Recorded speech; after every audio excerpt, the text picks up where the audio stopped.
All right, folks, good evening and welcome one and all to another date on the Journalist Hangout, downtown Lagos. It's a wet Friday evening in Lagos, Nigeria, and so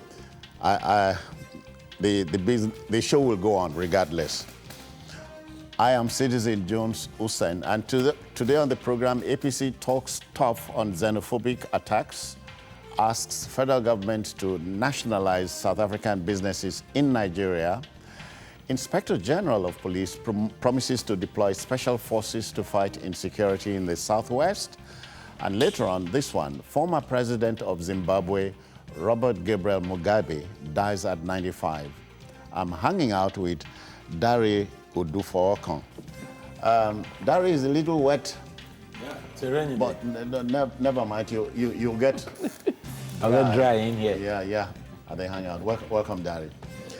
Cyril is here. Cyril has been here all day, and so beaming with a Friday smile. Understandably so. Why not? Okay, so the team is ready. I hope you are.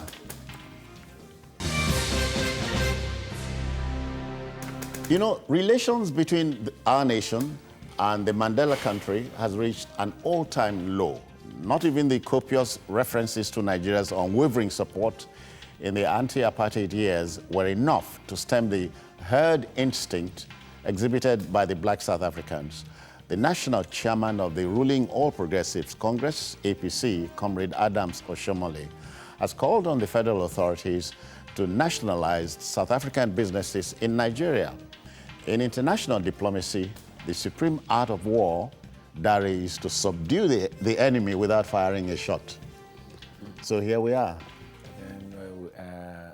The national chairman of APC's idea of subduing this enemy is to nationalize the fire from all salvos, you know, from all angles. As much as like most Nigerians, not pleased with what is happening in South Africa. The treatment Nigerians have been given by their host over there, it's not anything impressive. And we have been saying it, and we are still calling for stiffer measures from our own government to show the world and the government of South Africa that we are not pleased with what is happening. We've also been asking the government of Nigeria to look inward back home here and make Nigeria itself more palatable for Nigerians to stay within. The less we are tempted or pushed to seek the proverbial greener pasture elsewhere, the less we'll be embarrassed by our host over there. But when it comes to waking up one morning and saying, oh, they're killing our people, they're burning their shops, they're going to nationalize, we must also not forget that we also have interest in that country. And a good example... Mutual interest. A good example why we shouldn't do that now is what happened between us and the United States. The visa row. Okay. Yeah. Okay. America approached us, bring down your visa fee for our nationals. Nigeria turned a blind eye to their request. Then they wielded the big stick, jacked up what Nigerians will pay in seeking visa for America. And within 48 hours, the Nigerian government backed down, reduced, but up till now, America's position is what we ask you to pay stays. So we should be careful. If you go all out looking for somebody who is owing your late father, be careful. But because you may just meet people your late father is owing. So taking decisions... More like, if you want to know what killed your father, be ready. Well, because you may find out things that you are not... So we should be cautious in handling this. Yes, we must say it in clear times that we are not happy with what is happening in South Africa. But when it comes to taking certain measures, the world is a global village. Whatever we do affects the next country, and they are bound to, retaliate or act also in self-defense. What they will do for us or to us may be more than what we are planning to do for them. So don't forget, these are the perspectives of the chairman of the national party. Not the position the country. That's what I'm saying. Yeah, he came out to advise the government. Yeah. We are also here to also share our opinions about such advices. So we all know Adams Oshiomhole, a labor unionist, once a soldier, always a soldier. Yeah. I'm not surprised that he's coming out bringing hot that way. Yeah. That's what he will do as NLC president. But he may not necessarily have to do that as the president of the Federal Republic of Nigeria. They are two different things. Cyril, you know, when the APC chairman goes on to say Africa could no longer be the centerpiece of Nigeria's foreign policy, how much understanding do you bring to that? No, I completely disagree with him on that point. The reality is that what is happening today in South Africa is because Nigeria is looking away from adopting Africa as the centerpiece of its foreign policy.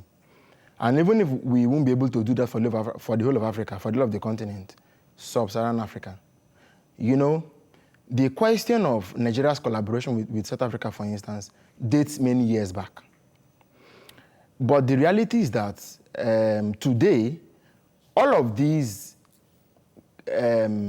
interventions that you see now, for instance, being made by Adams Oshiomhole, is coming not essentially because of the South African aggressors in Johannesburg and Gauteng and so on, but because of the passivity, even if we don't want to call it that, or even if we want to shy away from it, the reality is that the passivity and inaction of our own government is what has given rise to reprisals in Nigeria, is what has given rise to all of these... in your estimation? Of course. But the fact is that even if Nigeria moved to nationalize these companies, would that be morally justified? No, hold on. Let me get one thing. Yes. No, let me get this very clear. If we reacted immediately, yes, you would have been okay? Yes. There were early warning signs which were ignored. Okay, all right. And so, yes, in my very strong opinion, we would have been justified historically, economically, politically, and even more importantly, morally. All right. The reality is that these actions have been going on for way too long. And you see, you can read the public mood very easily. Nigeria, of course, like the introduction said, copiously assisted South Africa to gain independence. And even after, you know, apartheid came to an end, 6 years down the line, in 2000, Nigeria also had gone from military to democracy. It was Obasanjo and his friend Thabo Mbeki, whom he had met between 76 and 79, when Mbeki came to Nigeria to seek for asylum, or, you know, he came here for exile. They became, so the friendship had been there for a long time. Yeah. It was the two of them, if you recall, in 2000, they went to the G8 summit. They were there assuring for some people to come to Africa and invest, come to South Africa and come to Nigeria. Those investments targeted these two countries. South Africa was understandably ahead of us in technology, but we had a market. Okay? So it's supposed to be like a symbiotic relationship. Yeah. The Nigerian people who are doing trade in South Africa, we are there based on their own invitation. After apartheid came to an end, they called us and said, please, come over here, you are brothers, come and invest. We went there. Now, the reality is that our foreign policy, like I say, has lost, when they talked about economic diplomacy, that was when our foreign policy began to lose its teeth. And up until now, we have not been able to respond adequately at the very best of a citizen, Jones. Our response has been one of disorganization. And you remember that even in 2012, when they sent back an entire airplane of people who went to South Africa, they said they didn't have yellow fever vaccination cards. Okay. What did we do? The Americans retaliated. We retaliated also. Diplomacy is not something that you leave to fester and you say, as we retaliated, they came in and they apologized because they knew that they were going to be the losers. Nothing stops us.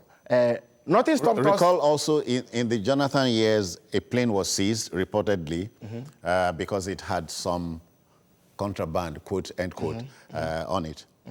That also told you there was a Cold War. No, the reality is this, Citizen Jones. However I want to look at it, I think that somehow we are losing touch with the generation that we related with in the apartheid years, but that is even by the way. Between Nigeria and South Africa, they stand to lose more any day, any time. And so, you know, I agree, because the market is here. The market is here. And even if we chose, like I said, we would have been justified morally, economically, and otherwise. But the fact is that our own response, our own weak or even non-existent response is responsible for where we are at the moment. No doubt about it. Right. So like Dare said, if anything ought to be done, we should look inwards. You cannot talk about withdrawing your high commissioner and then dispatching a special envoy at the same time. It doesn't work that way. Oh yeah. It doesn't show a day before the South African High Commissioner and Nigerian Foreign Minister sit together to brief.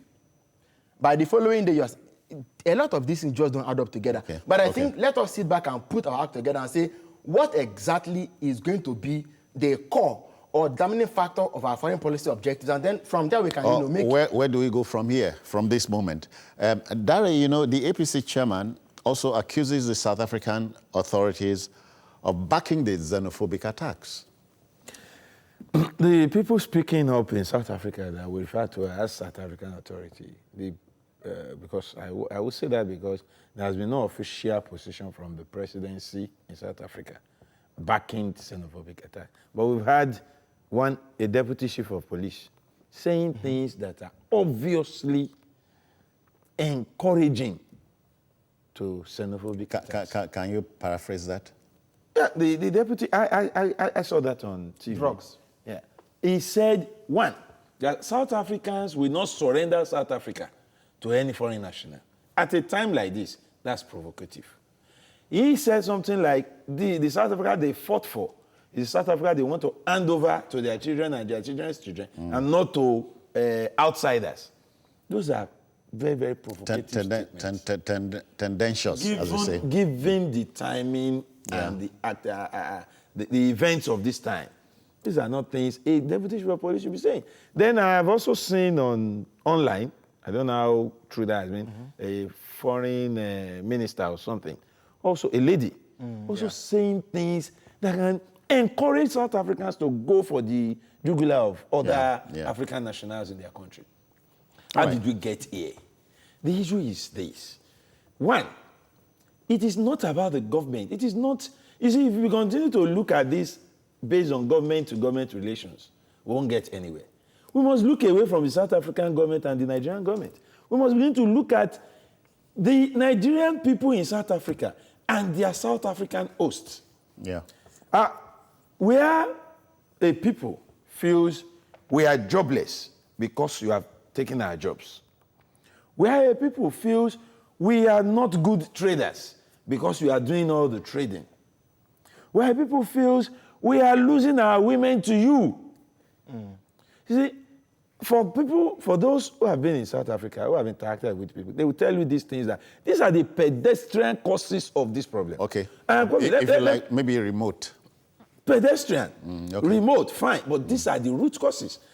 The average South African woman, so I had in South Africa, would prefer to go out with a Nigerian man because he will spend money. Do you know, I'm fighting to listen to you. Here comes the truth. Let's say this. Here comes the truth. The average Darren, white... they say the black South African, no, they spend. Shouldn't even be said. But your boys spend. They spend. Let me add this. Don't trivialize this. These are very serious. But there's something serious I want to have. Yeah. And that is about the issue of jobs. I read up, there are white South Africans who are largely the owners of these jobs. They do not trust their black South African brothers enough, or there is no love lost enough between these two tribes, South Africans. They would rather prefer to give their job to other African nationals who they feel they can control more. I read up a piece on the internet. A white South African job owner who employed 2 South African blacks. And they misbehaved. He got them sacked. And there were issues. The South Africans who were sacked mobilized their black brothers, attacked the white farm owners, and massive destruction to his farm. Okay. But the South African white man feels a Nigerian will not do that. He doesn't even have people to mobilize in that manner. He feels safer giving his job. So if South Africa will also look inward, resolve certain internal issues between their own tribes that makes their white men prefer other African countries. Oh, Dari, you're still going there. Yeah. Okay, it's all right. Cyril, but you know, it's a two-way street. The host and the visitor. Can we also look at the visitor? No, citizen. And by the way, I'm not limiting my question to, say, Nigerians. You have other... African nationals. I mean, in fact, as some people have rightly called it, some sort of Afrophobia. You see, he talked about... Black on black. Yes, you know, he talked about the question of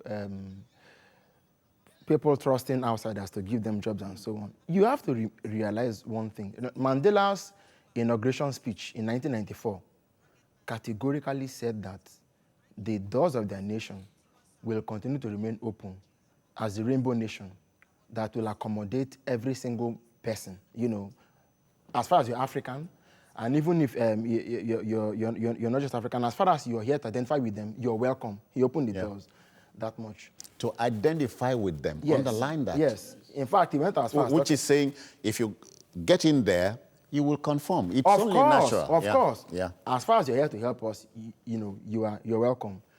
But I think that over time, it is now becoming very clear that the inferiority complex that apartheid left on them is here to go away. And so they're beginning to see former brothers as competitors. The reality is that, historically speaking, citizens, the facts are there. Right from the Shepherdville massacre of March 21, 1960, Nigeria established itself as South Africa's big brother. They were kid brothers. They need to know that. The amount of support Nigeria gave to set South Africa free, no other nation in the world did it. This was a people that when Joe Garba was at the United Nations as chairman of the Anti-Apartheid Committee, he used that position to campaign. It was Nigeria's advocacy and campaign, international campaign, that led to the isolation of apartheid South Africa, and also led to South Africa's expulsion from the Commonwealth in 1960, I think, 61. Yeah. And when Mandela also came to Nigeria to stay in the home of First Republic Aviation Minister Mbazulu Kamechi, the one they call the boy is good, for 6 months. So Nigeria was a sanctuary for their fighters. Mandela came to Nigeria after he had gone to meet Haile Selassie in Ethiopia, and nothing came out of it. It was there he came. Our doors are open to them. But unfortunately, it appeared that the spirit with which they came here was when they were being oppressed. Now that they are free, they no longer want to. And you see, the fact is that Nigeria's response to the provocation has been mild. Because if we are taking this up the way they took it up in their own country, it would have been much worse. All right, sorry. I hear we have company. Okay. From Germany, am I right? Jalingo is in Jalingo is Taraba, am I right? Yes. Good evening, how are you? Hello, caller, are you there? No luck. Okay. Yeah. So, you know, that spirit of we are one Africa. Okay, good evening, welcome. I'm good. Good to see you, citizens. Yeah, let's go. You see, hello? Go on, you are on. All right. Citizen? Go on. Let's get this thing on this basis. The problem that we have in this country, you understand? When our governments are not protecting us, how do you expect the people outside? I'm sorry. How do you expect people outside to protect our own? Now, I'm not saying this thing on the basis that what is going on in Nigeria, as in the retaliation about what happened in South Africa, is right.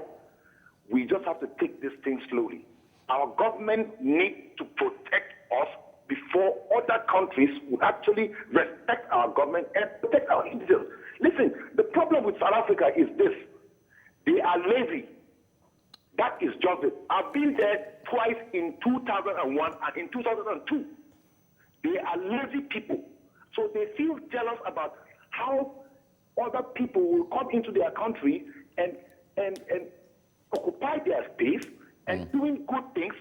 I'm not saying they are not bad Nigerians. We are human beings. We make our own mistakes. But the problem is the government needs to do something to protect our own before other countries will protect us. All right. Clear message there. You must feel safe on the home front. The way your father dotes over you, and so he sees the way you are handled. You step outside. Yeah, he wants to handle it the same way. Exactly what I perfectly agree with Bobby from Jalingo. You see, we are not. When I say we, I mean our leaders, our government. They are here to show outsiders that look, touch not my anointing. It's the American thing. You don't just touch an American anyhow. Do my son no wrong. No wrong. Yeah, we are not saying when a Nigerian goes out there and misbehaves, he should not be disciplined. I mean, we've seen Nigerian dog peddlers being arrested in some countries, and there are calls on the government to intervene, and the government say no. You know their rules before you went there. Yeah. We understand. But in a situation like this where people single out Nigerians for attack, I agree with Siri perfectly that this has been on for over a decade now. We've been hearing this xenophobic thing started 22 years ago, the first one, we have many people died. They woke up one morning and their problem is, we have to chase Nigerians out. If the government will wake up one day and say, Nigeria must go, beautiful. Make a policy statement. Nigerians, go home. Then you protect, the way Nigeria protected Ghanaians and said, go to your country. You protect them, they leave. But no such statement. You allow them to stay. The first time make money. They expand their businesses. Your people and wake up one morning. It's trouble for you. It becomes trouble and you burn it down. And to add to this, apart from calling on the Nigerian government, we also need to talk to Nigerians living in other lands. Right. Cyril, we'll begin to take it home. But let's concern ourselves with the thrust of the address by the APC national chairman. This comes to mind. Nigerians are asked to boycott South African goods and businesses. Right, wrong? Impracticable, that's what I would say. Okay, impracticable. You know, which year was that when we took over BP and became AP? Where is AP today? You know, because in the end, it comes home to something, which is the fact that in the first place, I can tell you, Cedric Jones, if all were well at home, a number of people who are in South Africa today won't even be there. Because if you were in whatever it is you do in Nigeria has a market for you. But because we don't have those things, foreigners have to come to Nigeria to come and invest. So, I mean, this whole thing is a conundrum. If we start discussing, you know what, it's already going to end. Nationalizing them is one thing, but it shouldn't just be an on-the-spot moment. Look at this. In telecoms, in shop chains, you know, they've got investments here. Does the Nigerian government even realize the national security implication of having a foreign-owned company as the lead telecom service provider? Hold on, please. And what they are doing in 5 or 10 years to make sure that particular industry... You are trying to make me remember what I tended to forget. So it's... Okay. 2 satellites were flown into space by Nigerians. They got missing. Do you know what even happened to the Jones? The Chinese said that it went missing and that they've replaced it. No, it's all right. Okay, please, don't open that. But quickly, the APC national chairman also said we must stop playing Big Brother at this point. Well, to South Africa, I would say yes. Because if you always wake up to insult your big brother, and you know what it takes to play Big Brother? You spend money, you spend time, you spend energy. But is it just your kid brother? You invest. So if I'm investing on you, spending on you, and all I get from you are slaps to my face, anytime you feel angered by anything, I think playing Big Brother to such character is unnecessary. But we shouldn't stop playing Big Brother to other African countries or other black nations who still look up to Nigeria. Because, like someone said, the day Nigeria fails to hold its own in the Committee of Nations, a lot of African nations will suffer. And the black nation itself will be shaken to its very foundation. So South Africa's action and inaction, because the action of the people are very, very annoying, very, very provocative. The inaction of the government, even more annoying, even more provocative. So we should not look at this and decide that we are done with playing Big Brother. It won't right. serve the African continent right. We must end that here, but then let the debate continue. As we said at the beginning, in international diplomacy, you win a war without firing a bullet. It's possible. Now, Inspector General of Police, IGP Mohammed Adamu, has approved the deployment of special forces for the Southwest region. Now, the big idea is to engage human and technology-driven tactics in fighting insecurity in the region, but there is a marked difference, Dari, between a good-sounding idea and an idea that sounds good. So Get the logic? Call this a very... No, I'm just laying it on. It's an idea that is sounding good. Okay. In my own opinion. And of course, it's different from a good-sounding idea, really. We've had this before. I'm afraid that this will be my response to, my initial response to this IG's move or push. Okay. We've had this before. Okay. The question you know something, before you go any further, let's share what the IG said. Beautiful. It's important. Here. We brainstorm on how to secure the southwestern geopolitical zone. And having done that, I felt I needed to move from one command to the other to also sensitize the personnel towards implementing the resolution that was taken at the Security Summit. We are now ready for deployment of special forces within the southwestern geopolitical zone. Yes, Cyril, a Machiavellian principle is the one that counsels a concealment of your plans from the enemy. But here we go, the plan is in the open.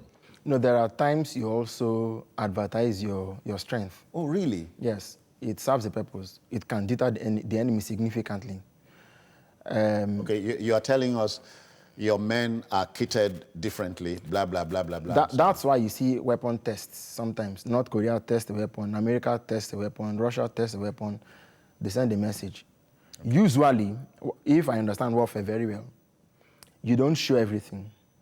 You show just a little of it.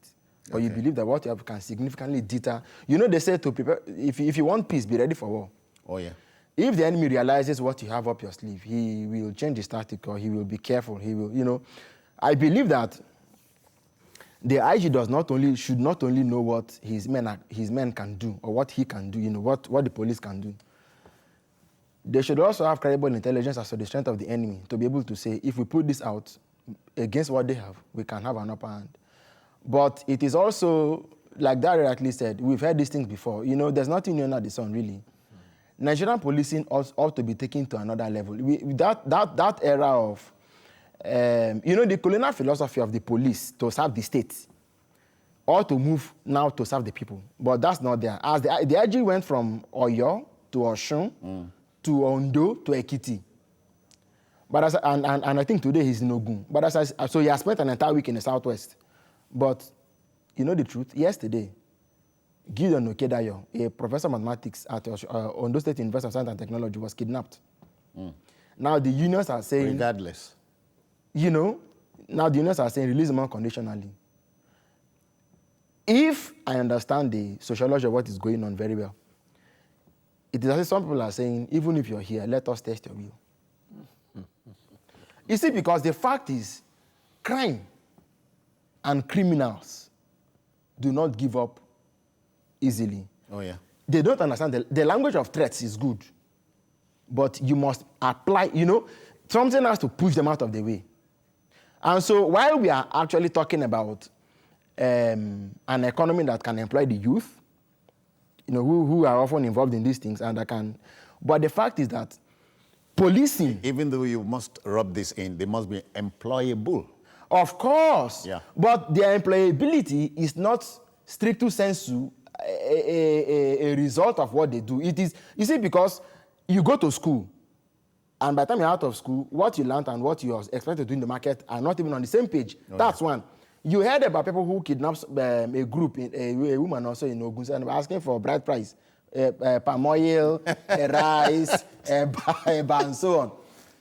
See, without, at the risk of passing this thing for something that is in any way justifiable. Yeah.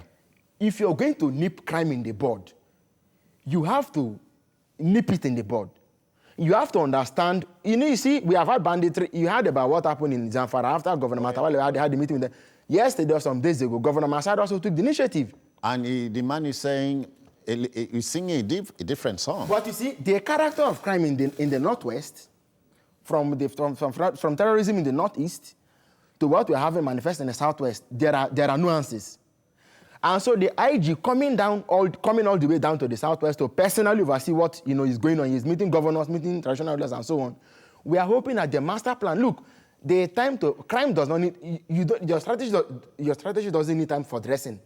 It needs action, instant action. And so I hope that we are going to hit the ground running very fast. That action, he touched on something which is key here: intelligence gathering, intel gathering. Very, very key in busting crime. But we are short on that. We're short on that. What we lack in the sorry, because if the IG is saying, look, we have state-of-the-art vehicles, blah, blah, blah, going to town. Maybe Syria has a plausible point there. Let me go on. Say that. Jokingly, I was going to say what we lack in the area of intelligence that we have in the area of creating names for various groups. You see, that's aside. But seriously, it goes beyond naming. I started by telling you we've had this before. You took it away from me, but I'll go back there. We've had this before. Another name has just been dropped: Special Forces. That's what we've been doing for decades. Insecurity threatens us on a daily basis, and all we do is branding. We look at some officers, the same set of policemen, pack them across the state. You come. There's 5,000 police forces now formed into a special force. What special force is different from Operation Lafia Dole, Operation Rapid Response Squad? We've had names, SARS, names and names and names. At the end I monitored the Southwest Security Summit, and I told somebody that aside from the fact that it was a very good opportunity for the affected, I mean the people, to tell the world what they are going through. It's turned out another wasted... You have prompted Segun in Lagos. He's on you. Oh, okay. All right, Segun, let's go. Good morning. Welcome, Segun. Are we in business? Segun, come on, Segun, okay. So, like I said, it goes beyond just branding. These special forces, I agree quite well that the IG would not be able. I have this soft spot for this IG. Maybe it's been a while we've seen an IG in this mode. Yeah. It looks business-like to me. But I want him to turn that business-like look into action and not the usual. What I'm still seeing is the usual. The special force, you have assured us that they have the equipment, the tools to work with. We have heard of anti-this, anti-that, who turned out not to be able to turn the hand of the clock in the direction we want it. The traditional rulers, the politicians, the civil society groups, the community leaders in the Southwest met with the IG. They've been able to tell him what the problems are. But if all the IG's response will be is that another special force is coming to Southwest, then that is another waste of time. I will want the IG to sit down and look in the area of intelligence gathering. Let me pause it slightly. Let's make some money. Okay. It's only natural. We'll take this break and return. Please stay. Okay, then, the news is still very, very hot. The IG has promised to deploy special forces to fight insecurity in the Southwest region. We're still there. Yeah, you are building up to something. Where exactly I'm going is the Inspector General of Police should, by now, realize that from southwest to north central to northeast, nearly all parts of the country, we now have cartels of criminals doing the same thing in different manners. Down here, it used to be just armed robbery and all that. But kidnapping is also becoming rife. And nobody is waiting to kidnap. Kidnapping is another name for armed robbery by other means. But that's why I said doing the same thing. Oh, yeah. So he needs to go beyond this idea of special forces. Because, for me, that the road between Abuja and Kaduna has suddenly become a no-go area. It started from somewhere. Are you saying we cannot crack it? The IG who we expect to tell us how to crack it is singing the same old tune. I was in Benin. I drove to Benin with my family. When I got there and my in-laws met me, they said, "You people came by here." I said, "No." They were shocked that you did that road, and we stayed. Abi, you carry tortoise. I just decided that, look, we can't continue to live in fear. Yeah. Then people told me that Benin to Lagos by flight is as much as 70,000-80,000 because nobody wants to go by road again. Everybody wants to, no matter how much they call the place, more like saying these criminals have shares in airlines. But go on. But for how long are we continuing to stay like that? Yeah. The roads are no longer safe. Even when you are in your house, criminals walk into houses and take people away and demand ransom. Yeah. Cyril, so we need to do something drastic. Another word here I easily can find from the basket is brinkmanship. You know, react immediately, razzmatazz. Yes, that's what we do. But you see, in terms of thoughtful, strategic, time-bound thinking, we're lacking in it. So sometimes we are tough on rhetoric, but we're very poor or weak in action. Look at Israel, look at, I think, Serbia, look at a number of countries. They do compulsory service, you know. I think we've come to that point where the truth of the matter is, as Citizen Jones, where if one of us here was armed, or if three of us were armed on this set, an armed person coming here will think twice. Yeah. It's basic truth. We need to redefine the meaning of Nigerian citizenship. Who should be a Nigerian, or who should be the ideal Nigerian? There are three ships here. Citizenship, indigenship, settlership. Yes, but... And the Constitution, very silent on yes, those. of course. You see, but... because security cannot be addressed in isolation of the national question. Yeah. So what do we do? Who should be the Nigerian? Sorry to say, the Nigerian police does not even have enough numbers to police us. You know, we have the worst ratio in the world. Yeah. I've forgotten the figures now, but we have the worst ratio in the world of police to citizens. So if you have one policeman, policing 50 to 100 people, how are they expecting to carry out his job? Siri, we have a quick company. Rahim is reaching us from Oshogbo. That's in Oshu State. I greet you, sir. Welcome. Hello. Yes, sir. Welcome. Yeah, thank you very much. My contribution, good evening, well done. Yeah. My contribution is the police. Why are they afraid to collaborate with Odua people, Congress? Why are they afraid? Why are they afraid to These people know how to tackle these criminals. They should collaborate with them. Talk with them. Move with them. They can do it. Okay. So, citizen, you see, because the... Sorry, the man just touched on inter-service collaboration. Well, Odua, So but yes. Service. Well, No. I'm using it loosely. Okay. No, but the fact is that, people will talk about state police, talk about vigilance groups and so on. One way or the other, there is a gap, there is a space that these groups are filling. Yeah. So the earlier we start down to ask ourselves, how far do we want to go? The better. Look at this now. In Adamawa State, I think yesterday or 2 days ago, some 50% have said they had been volunteering for the NSCDC for 10 years or so. And they've been paid 5,000 naira per month. That now that there is recruitment, they want to be the ones to take those slots.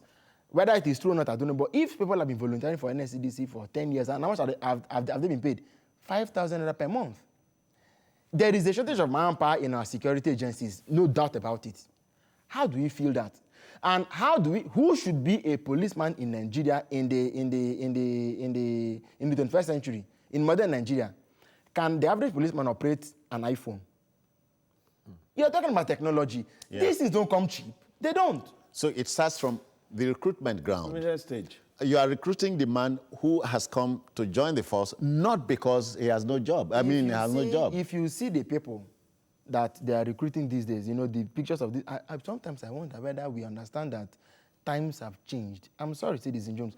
You saw the pictures of people that were being recruited at Ikeja School in 2012. Yeah. I told someone, I said, even if somebody normal went to that place, by the time he would have come out, he would have become a criminal himself. Because you cannot dehumanize somebody and make him to come and send him out to go and behave properly. Yes, exactly. It doesn't follow. So there are very fundamental issues. We need to, like I said earlier, we should even, because as it is today, as it is in a nation where somebody could make a phone call to soldiers so what we need to do is this. Let us redefine who a Nigerian citizen should be. He should be able to defend himself. He should be able to defend his nation and defend himself. As a fundamental component of citizenship, we should be able to defend our nation and defend ourselves. That is fundamental. Yeah. It is only when we come to, because the point we have come to is that we need to declare a state of emergency on security itself.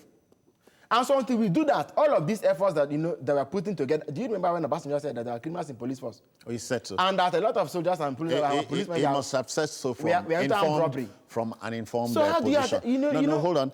We have a gentleman who should join us now, Sheye Oyeleye, by definition, the Director General Development Agenda for Southwest Nigeria. Yeah. Sheye, how do you do? I'm okay. Good evening. How are you guys? Yeah, let's go. Yeah. The heat is on Southwest Nigeria, and you are DG Development Agenda for that region. Yes. And the IG has given a roadmap. Do you share the dream?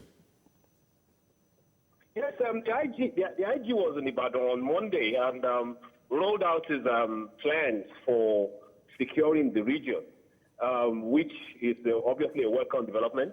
We all know what has been going on the last few months in the region, across the 6 states. And so it was a welcome development when it came down to tell us what the plans are from the Nigerian police. Now, don't forget that the program on Monday was organized by the police. But the governors had been proactive. And in June, they organized a security summit, and where they also agreed to set up a Western Nigeria security network, which their efforts is meant to be complementary to the existing security forces. So, I mean, we all agree that we don't have enough police. So when the IG came around on Monday, his measures are a welcome development, and again, it is reassuring that they are now alive to their responsibilities. We say all the time that this region, we have our way of life, the way we organize ourselves over the years, and we can't just sit back and allow miscreants or those we are calling bandits to change the way we live. So our governors have been proactive by saying that we will set up our Western Nigeria Security Network as a complementary effort to the existing security network, the police or whatever agencies the federal government are deploying. So we welcome what the IG came to do on Monday, and I'm sure he's still in the region, moving around the state. Yeah, Share whatever you're doing at the moment is complementary. And obviously, you must understand what you are trying to complement. Yeah, I agree. Are you comfortable? Well, as I said, we have, again, it's the police force, Nigerian police. The IG said they will be deploying security forces into the region to combat the rising insecurity. Now, the modalities or the actual forces he wants to deploy, we are not privy to that. But at least he told us openly that we will be deploying security forces into the bushes and our forests. Yeah, That's what he okay. said. And we are looking forward to, he's going to be working hand in gloves with our governors and our states. And I'm sure on the part of the governors, they'll be telling him that it's a welcome development. We want to see what he's doing. Again, we have to allay the fears, though, of our people. You don't want them to think, oh, are they bringing in invading forces? Is it another Operation Python or whatever? Whatever, yeah. I wouldn't think so, at least from the reassurances the IGP has given us that what they want to do is secure our way of life.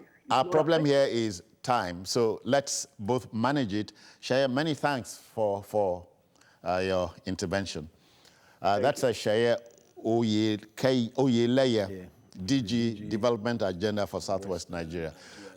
Quickly. Let me say something okay. on what he said. Yeah, go on. It's brilliant. The development agenda is planning the Western Nigerian security network. Good. But as a nation, I would say it is high time we stop defrauding ourselves by trying to beg serious issues. The time is damn too right for state police. In the situation we have found ourselves, the menace of insecurity, the growing trend of organized crime all over the country, the organized crime. This is the time for us to go again, for state time. police. You talk about time. State police cannot be. Solve. We cannot bring that to be from this hangout. Hold on. Okay. You have a representative at the National Assembly. Cyril has. I have. Yeah, we're telling them. Okay. We are telling them now. We don't tell you now. Yes. We have told you now. Thank you. The ball is in your court. Play it. But gentlemen, I dare say the announcement by the IG about the special forces sounds specious, you know. Sounds like razzmatazz. Am I persuaded? Time will tell. All right, so let's go this way. You know, the Scottish philosopher Thomas Carlyle put it in perspective when he said, quote, "No great man lives in vain. The history of the world is but the biography of great men," end quote. Robert Gabriel Mugabe, the immediate past president of Zimbabwe, must mean so many things to so many people, not least of all his Zimbabwean kinsmen. You know, the bourgeois guerrilla leader who led Zimbabwe to freedom from colonialists in 1980 has passed, aged 95. Dari, after a man has done his best, there's nothing else to do. Unfortunately for this man, who for many years remained my personal hero. Until when? Maybe some 10 years ago. Sincerely, while I was in that institution, as a student union activist, I so much adored Mugabe and Mobutu, so much that I had to make a choice between adopting either of their names as my nickname. Eventually, I said it for Mobutu. I was well known as Mobutu in school. But you were known as Mobutu? Well, yes, at the time when people felt he was a bad man. No, I still adore these people. I want to talk about Mugabe now. Yeah. I still see him as an African hero. Regardless of everything. The most dangerous African sickness consumed him, and that is sit-tightism. Yeah. That is the worst thing about African leaders. After doing so well, one man lived above it, and is still living above it today, even in death. Nelson Mandela. He found a way of freeing himself from the dreaded disease quickly, of sit-tightism. What about Mwalimu? What about Mwalimu? Julius Nyerere? Kaunda? Kenneth Kaunda, Julius Nyerere. If you look at how they left office too, it was not as seamless as Nelson Mandela left office. Okay. Zambia shall be free, the drama and all that. We understand how the eventually. So, but for Mugabe, if only he knew when to quit. And that's the mark of the man, knowing when to apply the brakes. He was for Zimbabwe everything Mandela was for South Africa, except that he was not a selfless leader. He's not giving to everybody. Somehow, that failure to quit, while the ovation was, it went beyond the loudest. If there was any other thing, the whole world adored, even his enemies adored him. Even the West, that he was fighting to his stance, they saw in him a man that should be respected. All right, if quickly. he quitted then, should have been better today. Cyril, around the world, opinion is variegated, and you can only understand that. Hero turned tyrant. I have to say that when I had the news this morning, I felt strong sympathy for the man, even if I had berated some of the actions he took in his later days in office. I felt sympathy. But if he made peace with his God, that one no concern. I do hope so too. But you know, Mugabe's undoing, if you look at the nuances properly, Mugabe's undoing wasn't necessarily the fact that he stayed really too long in office. It was when he got it wrong with the succession plan and thought it was going to bring in Grace Mugabe to succeed him. That was one. Technically too, Mugabe resigned after the crocodile took soldiers and tanks into Emerson Mnangagwa. He did as they call him in Zimbabwe. Mugabe resigned, technically. The letter is there. But the fact is that Mugabe became a tyrant and established a tyranny that has not left Zimbabwe. The tyrant gave you, but tyranny remained. The reality is that Mugabe left a complicated and highly debatable legacy. In the very year, I think 1980, when they became, first of all, there was Ndabaningi Sitole and Joshua Nkomo. After he had maneuvered those two and became president, that same year, there was massacre. Kenan Banana too. there was massacre in Matebele land. That was where people began to say, how has the former freedom fighter turned an oppressor? The same thing happening in South Africa today. How has the former oppressed turned to become the oppressor. An Afrophobic oppressor. So you can look at, we can even broaden this study into Southern African political psychology and say, how does one who was crying foul yesterday become, they want to victimize, to victimize others?